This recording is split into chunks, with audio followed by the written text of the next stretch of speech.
اچھا میں پھر اسے باتیں اور چلتی رہیں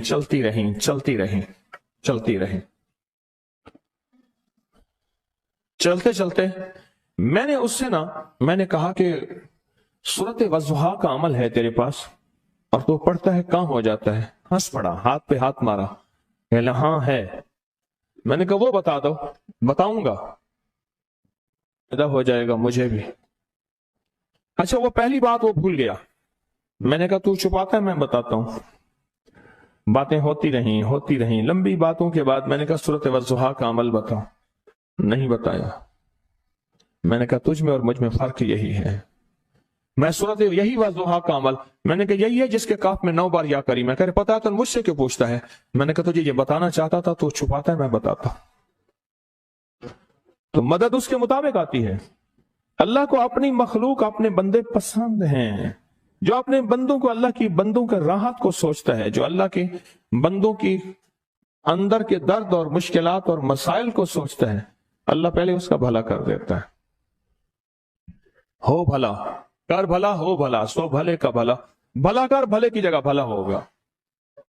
اب یہ جو دعا ہے جو میں آپ کو بتانے لگا ہوں، اب اس کے لفظوں پہ غور کریں۔ اللہم اغفر لامت محمد صلی اللہ علیہ وسلم۔ اے اللہ، اب حالانکہ آپ نے لیے پڑھ رہا ہے، اے اللہ ساری امت محمدیہ کو معاف کر دے۔ اللہم ارحم امت محمد، اے اللہ امت محمدیہ میں جتنے بھی ہیں سب پہ رحم فرما، رحمت فرما، مغفرت فرما۔ اللہم اصلح امت محمد، اے اللہ امت محمدیہ کی جتنے بھی مشکلات مسائل ہیں ان کی اصلاح کر دے، پریشانیاں دور کر دے۔ اللہم استر، اے اللہ ان کے پردے رکھ دے، امت محمدیہ کے پردے رکھ دے، امت محمدیہ کے پردے رکھ دے۔ اے اللہ کسی کے پردے نہ ہٹا، اے اللہ سب کی مغفرت فرما، اے اللہ پردے رکھ دے، پردے رکھ دے سب۔ اور اللہم اجبر، کیا فرمایا؟ اے اللہ ٹوٹے دلوں کو جوڑ دے، جتنے دل ٹوٹے ہوئے ہیں اور دل آپس میں ٹوٹے ہوئے ہیں، آپس میں دل ختم ہو چکے ہیں، گھر ٹوٹنے والے ہیں، طلاقوں تک نوبت پہنچی ہے، یا دل ایسا ٹوٹا ہے کہ مانگ مانگ کے تھک گیا ہے۔ اے اللہ جتنے بھی ٹوٹے دل ہیں ان سب دلوں کو تو جوڑ دے، سب لوگوں کو۔ اللہم فرج، اے اللہ لوگوں کے لیے کشادگیاں کر دے، رزق کی کشادگی، صحت کی کشادگی، برکت کی کشادگی، رشتوں کے لیے کشادگی، کاروبار کے لیے کشادگی، زندگی کے سفر کے لیے کشادگی۔ اے اللہ لوگوں کے لیے کشادگی اور رحم کا معاملہ کر دے۔ اب آپ سوچیں اس ساری دعا میں ایک دفعہ بھی اپنے لیے مانگا؟ ایک درویش کے پاس ایک بندہ گیا، حضرت ولایت کا کوئی شارٹ کٹ بتائیں، بالکل آسان راستہ۔ فرمایا جب کوئی غیر مسلم بغیر کلمے کے مر جائے، کسی کونے میں منہ دے کے رو لینا، اللہ تجھے ولایت دے دے گا۔ احساس، درد، غم، اللہ کو یہ پسند ہے، اور اللہ کے ہاں اس کی قیمت ہے۔ اور اللہ کی بات اس پورے کے پورے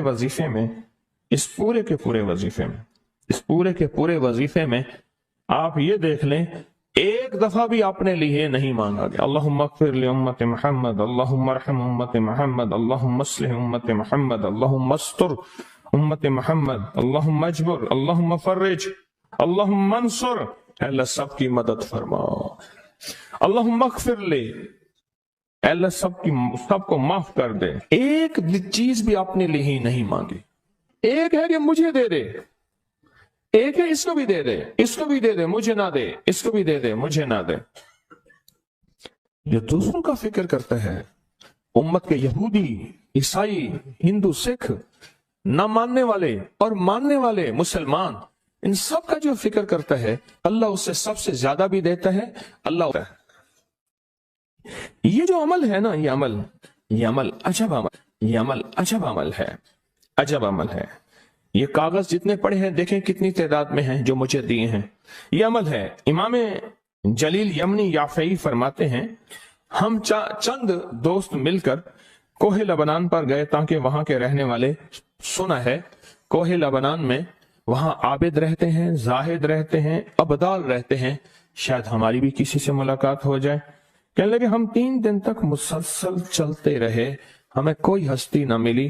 اسی دوران میں میرے پاؤں میں چوٹ لگ گئی اور میں چلنے سے عاجز ہو گیا۔ آخر میں بلند پہاڑی پر آ کر بیٹھ گیا۔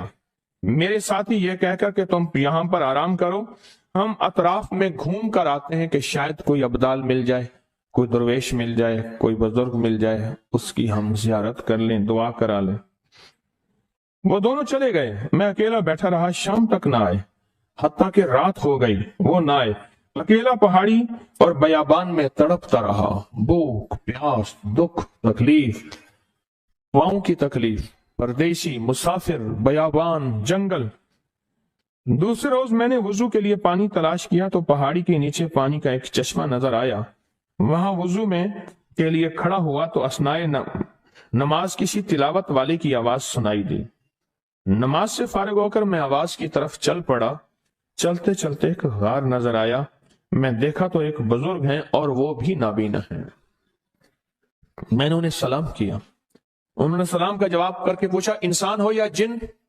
میں نے کہا جی میں آدمی میں سے ہوں، انسانوں میں سے ہوں۔ اور پھر انہوں نے حیرت سے پڑھا لا الہ الا اللہ وحدہ لا شریک لہ، میں یہاں 30 سال سے ہوں اور آج تک میں نے کسی آدمی کو نہیں دیکھا۔ کتنے سال سے؟ 30 سال زندگی کے گزر گئے ہیں، آج تک ایک آدمی نہیں دیکھا۔ تم یہاں کیسے آ گئے؟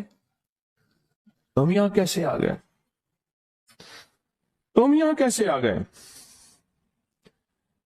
تو میں نے کہا کہ تم لگتا ہے تھک گئے ہو، تھوڑی دیر کے لیے سو جاؤ۔ میں آگے چل کے دیکھا تو غار میں 3 قبریں بنی ہوئی تھیں۔ مجھے حیرت ہوئی لیکن تھکان بہت زیادہ تھی، مجھے نیند آ گئی۔ ظہر کی نماز کا وقت ہوا تو انہیں آواز دی کہ اللہ تم پر رحم کرے، اٹھو، نماز کا وقت ہے۔ باوجود نابینا ہونے کے اوقات نماز کے ماہر اور واقف تھے۔ میں نے اٹھ کے ان کے ہمراہ نماز پڑھی، اس کے بعد وہ عصر تک تلاوت کرتے رہے۔ جب عصر سے فارغ ہوئے تو کھڑے ہو کر انہوں نے 3 مرتبہ یہ دعا پڑھی جو یہ دعا میں نے ابھی پڑھی ہے، صرف 3 مرتبہ پڑھی 3 مرتبہ یہ دعا پڑھی۔ عارف شاذلی ابو نعیم اصفہانی کے ساتھ لکھی ہے جب ہم مغرب سے فارغ ہوئے تو میں نے ان سے دریافت کیا یا شیخ آپ امت کی مغفرت والی یہ دعا آپ کو کس نے سکھائی؟ یہ آپ کو موتی ملا تو کہاں سے ملا؟ یہ سن کر اس نابینا بزرگ نے یوں فرمایا جو شخص اس دعا کو روزانہ دن میں صرف 3 بار پڑھ لیتا ہے اللہ اس کو ابدالوں میں شامل کر لیتا ہے۔ اور دنیا میں اس وقت اربوں کی آبادی ہے، کروڑوں کی نہیں، اربوں میں صرف 40 ابدال ہیں۔ کتنے؟ 40 ابدال ہیں پوری دنیا میں۔ اور فرمایا جو شخص اس کو 3 دفعہ صبح شام پڑھ لیتا ہے، 3 دفعہ اس دعا کو روزانہ صرف 3 مرتبہ پڑھ لے، اللہ اس کو ابدالوں میں شامل فرما دیتے ہیں۔ پھر میں نے دریافت کیا یا شیخ آپ کو یہ دعا کس نے سکھائی؟ اتنا بتلا دیں۔ اس نابینا شیخ نے فرمایا او اللہ کے بندے، یہ ایک راز ہے، اس دعا کی حقیقت سننے کی تم میں طلب تو ہے لیکن تاب نہیں ہے، اس راز کو جاننے کا تحمل تمہارے دل میں کتنا ہو سکتا ہے؟ اتنا کہہ کر خاموش ہو گئے۔ پھر فرمایا کہ عارف باللہ شیخ ابوالحسن شاذلی فرماتے ہیں وہ دعا یہی ہے جو ابدال مانگتے ہیں، ابرار مانگتے ہیں، غوث مانگتے ہیں، ولی مانگتے ہیں، کتب مانگتے ہیں، اولیاء مانگتے ہیں، اور پھر اللہ سے جو مانگتے ہیں وہ ملتا ہے۔ اور اولیاء کاملین نے فرمایا یہ دعا خصوصی طور پہ حضرت خضر علیہ السلام نے سکھائی ہے ان اولیاء کو۔ ابدال میں شمار ہو جائے۔ اور ابدال کون ہیں؟ ابدال وہ ہستی ہیں جو ساری کائنات کے نظام کو چلاتے ہیں۔ جو یہ پڑھے گا اللہ اس کو اتنا عطا فرمائیں گے، آپ ذرا چھوٹے سے ایک لفظ کہہ رہا ہوں، جو یہ پڑھے گا اللہ اس کو اتنا عطا فرمائیں گے، اتنا عطا فرمائیں گے، اتنا عطا فرمائیں گے کہ اس کے ذریعے سے لوگوں کو روزی دیں گے۔ شیخ